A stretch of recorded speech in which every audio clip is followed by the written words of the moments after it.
Now we're going to move to the NFL. We had the highly anticipated rematch between the Philadelphia Eagles and the San Francisco 49ers from the NFC Championship game last year, of course.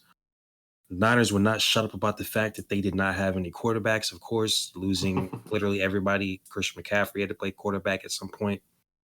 Everybody's saying that it would have been different. And as I said last week, what happened happened, but they definitely made a statement in this one. 42-19, San Francisco wins this one and moves just a game behind the Eagles for that number one spot. Yeah. So Terrence and I used to keep a tally each week throughout the season about our picks, and it was usually pretty close. But if we were tallying, this week would have hurt me massively. So the only thing I got right was Texas. I know Terrence had about the similar streak to me this week, but he did take this one.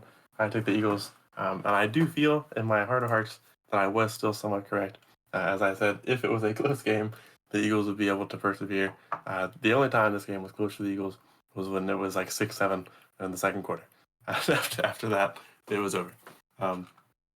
So we'll look at this one on paper. There's a lot to go over for the Niners. You don't rack up 42 points by moping around and doing nothing. They put on a pretty good show tonight or this afternoon. It was weird. It was like dark outside by halfway through the game for us here on the East Coast. But Brock Purdy, 19 for 27, 314 yards, 4 touchdowns, no picks. Good day at the office for him. You can't ask for a whole lot more. You could be picky and say he could have been a little more efficient, but 19 for 27 is not a bad efficiency. Christian McCaffrey leads his team in carries and yards on the ground. 17 carries for 93 yards. Gets himself a touchdown along with that. Mr. Inevitable has his streak going again. Deebo Samuel is next. Only 3 carries to Christian's 17, but also racks up 22 yards and a touchdown. Pretty good days for both of them, at least as far as that goes. What Deebo didn't get any yardage on the ground, he definitely got in the air. On his 4 receptions, he had 116 yards, 2 touchdowns, had a big 48-yard massive strike. Targeted 4 times, caught 4 of them. Good day for Deebo Samuel. I'm sure he's happy with himself. George Kittle next in line with 68 yards, doesn't find the end zone, but don't worry, other Niners got there too. Brandon Ayuk, 46 yards and a touchdown, and Juwan Jennings got 44 yards and a touchdown on 3 receptions as well, all pretty much on the same drive. And CMC didn't want to be left out. 3 receptions, 40 yards for himself as well, one of them being a 33-yard reception. He did most of his work on the ground, of course, but a good overall game for him. For the Eagles, it's not as pretty. Jalen Hurts goes 26 for 45, 298 yards, 1 touchdown, no picks. Gets a little shaken up at one point, leaves the game. So Marcus Mariota comes in, goes 2 for 3, 16 yards, no touchdowns, no picks. Jalen Hurts would come back and relieve him of his duties. Hurts led the team in rushing with 20 yards and a touchdown, and that should be a key sign of what went wrong here. Obviously, the Eagles were chasing a deficit for a lot of this game, so they had to worry about the passing game. But their running game was bad. Hurts leads, which is not necessarily like a shameful thing for them. He's got a good running quarterback, but he leads with just 20 yards. DeAndre Swift is behind him, with just 13 yards on 6 carries. Can't get anything going. Marcus Mariota is next in line with 6 yards above Kenneth Gainwell, who just got 5, and Boston Scott, who just got 2. So the running game is essentially useless. And of course, a lot of that does come in the second half. They cannot turn to the running game unless you're expecting to get an 80-yard rumble every time you hand the ball off, which is not likely. So the passing game is going to look a little better as A.J. Brown leads in the air, 114 yards, fails to find the end zone though. Devontae Smith gets 96 yards and a touchdown. Kenneth Gainwell picks up 42 in the air. Boston Scott 27, Quez Watkins 28, Andrew Swift just 7. So not the prettiest game for them. They're essentially dead the whole game. Get into the second half, they score in the third quarter to try to crawl back, score again in the fourth, and maybe there's some hope here. It's, at this point, 19-35. They want to go for make it, go for a 2-point conversion to try to get it somewhat regular. See if they can fight back and hold off the pressure. They miss the 2-point conversion and then mess up on the very next drive for the Niners and allow Deebo to get that 48-yard rumble of a touchdown. Not what they wanted there, and that essentially puts the game to bed. There's about 5 minutes left at that point anyway, maybe a little less. Not much going on there. Niners just take this one start to finish. Well, not necessarily start to finish, but mostly start to finish. Come in with a purpose. They were angry. I'm sure they've had this on the calendar forever. Been waiting on that same thing. Eagles went in to play the Chiefs. Obviously, they came out of a gritty win in that one. The Niners had no need or intention to make this one gritty tonight. They came in and put a whooping on the Eagles. Not in prime time, which is kind of surprising, but it felt like prime time. The other game that we had here, at least, was the Buccaneers and Panthers, which was a good game, surprisingly. Well, maybe not surprisingly, two NFC South teams, but this one was clearly the one to tune into.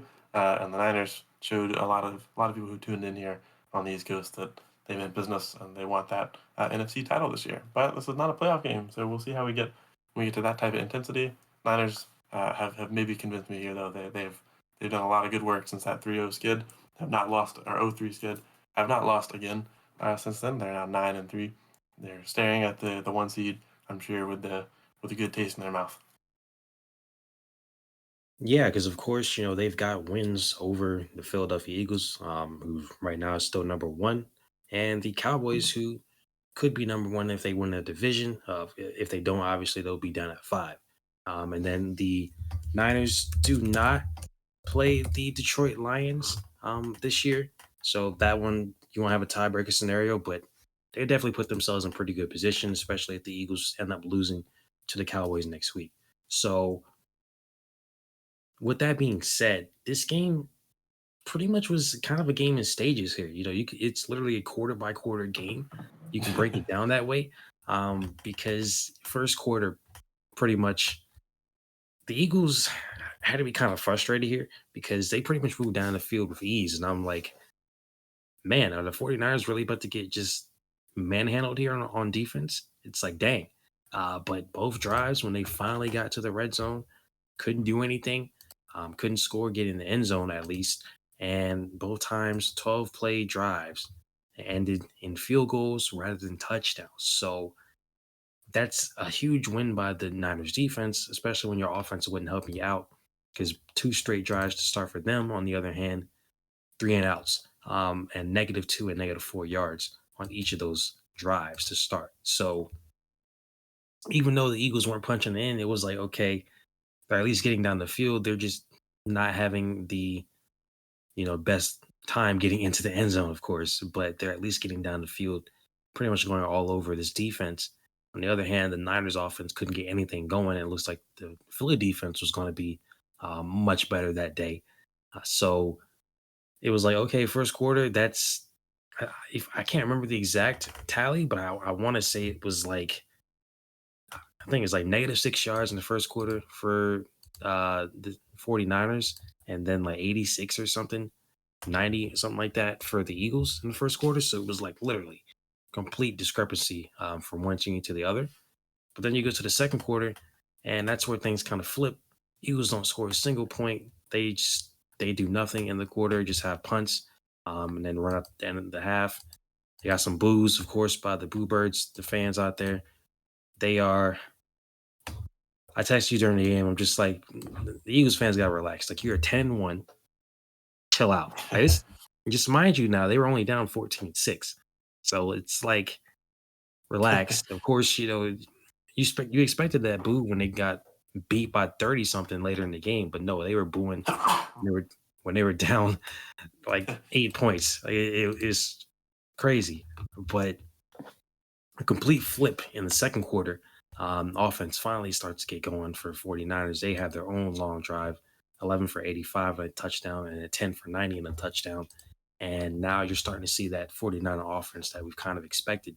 And to be honest with you, before we get into the second half, where things went off the rails, like I just tell you right now, this 49ers team right here, you take this exact team, I think Greg Olson said it, if you bottle this team up, ain't nobody beating them. Yeah, I would have found a hard way to make a counter argument against that. This team is almost perfect on both sides of the ball. They got cut up a little bit in those first two drives by the Eagles, of course. But at the end of the day, all the Eagles got out of it was 6 points, just two field goals back to back on those drives. Then they forced the Eagles to punt after that, and then finally they get a touchdown. The Eagles punt again. The Niners score again. The Eagles would just end out the half 14-6, not in a horrible place. Niners touchdown. Eagles would answer. Niners get a touchdown again. Then the Eagles punt, and the Niners get a touchdown again. The Eagles would score, and of course the Niners would score again. And the Eagles turn it over on downs as the game starts to end out. So after the Niners start with punt and punt, their next drives are touchdown, touchdown, touchdown, touchdown, touchdown, touchdown. End of game. There's not much you can do against that. This team was moving on all facets. Their receivers are all good. You have to be worried about any of them down the field, right? It's not like one guy runs down and you're like, well, he's not going to be able to get separation, or well, he's not fast enough to get to the end zone if he catches the ball, or he wouldn't be strong enough to manhandle a few defenders and get it a little further downfield.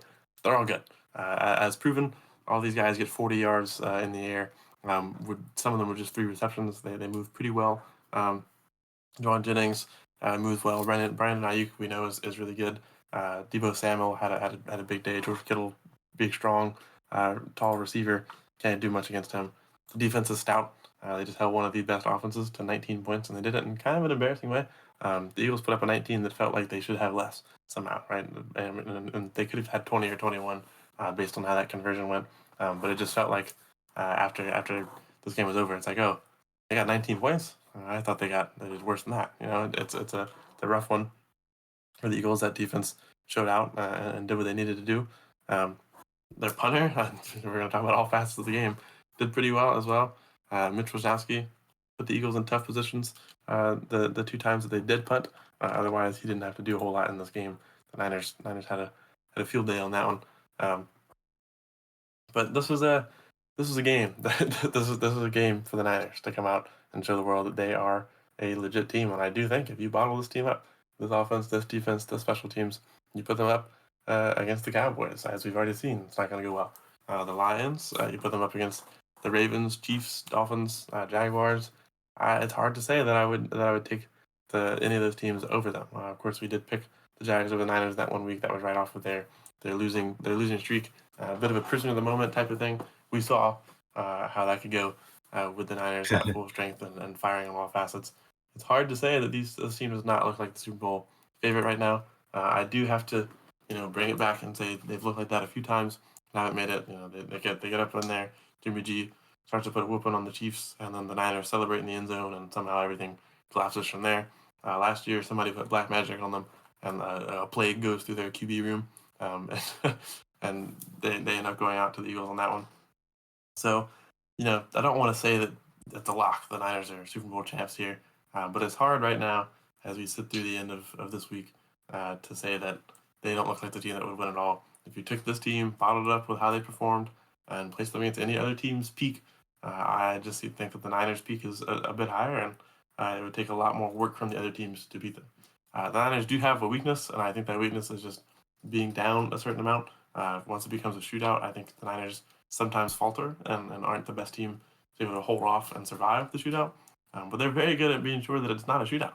They come out and put you in a hole and keep you there. So if you can do that, you win a lot of football games, and the Niners are very good at winning football this season. Yeah, I mean that's really the only issue. If they get down, and the other team is actually just as powerful as them on offense, then yeah, they're not going to be able to come back. But when we had those losses, obviously those were Brock Purdy's worst games. You had some injuries there, but what if these teams played again? Do I think that the Niners will absolutely destroy the Eagles again? No. With that being said, um, this definitely gives me a lot more confidence. If they played again, it gives me more confidence to pick the Niners again. Um, Jalen Hurts, I think he should be fine. It seemed like he is fine. He didn't miss I don't even think he missed the whole series if I remember correctly. The game just ended a couple hours ago, but um, he just missed a little bit of time there, and hopefully he's fine. He should be fine. But yeah, you would assume the Eagles would have a much better performance if they played again. But you said it. You look at all the teams, even in NFC, AFC right now. I mean, what teams you take each of those teams at their peak? We already saw how they beat the Jaguars. Again, I don't think they would kill them again, but they'd probably win. We were wrong there. That's fine. But you look at these teams at their peak. Each team leading the division, you got the Jaguars, the Ravens at their absolute peak. I think would be a really good matchup, and they play on Christmas. So we'll get to see that happen. The Ravens would probably be the closest team, I'd say, at their absolute peak. The Chiefs, depending on how they play, maybe. The Dolphins, we're going to have to start seeing them play some really good teams coming up to the end of the season. They play the Cowboys, of course. So we'll see about that. But NFC, definitely. I think it's really just the Eagles and the Cowboys and the Lions in the NFC. And right now, I'm still taking the Niners over Cowboys. Again, I don't think they would kill the Cowboys again, but we saw how that went. They don't play the Lions, so we don't really know. But yeah, I'd be hard pressed to say right now there's more than three teams that I would definitively say, yeah, sure.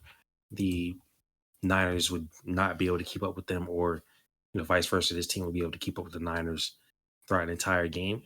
And the thing is, the Niners, it really, they just didn't stop.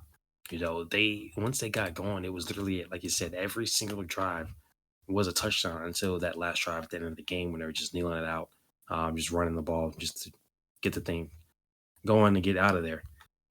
Like it just there just wasn't really much of a way to stop them. And on the flip side, the Eagles just said it 46 rushing yards for your whole team. I mean, the game was the game wouldn't have been over anyway, even if they had like 100 rushing yards. But you can't win a National Football League game with under 50 rushing yards, especially for a team like the Eagles, who for the most part have been pretty good on running the ball.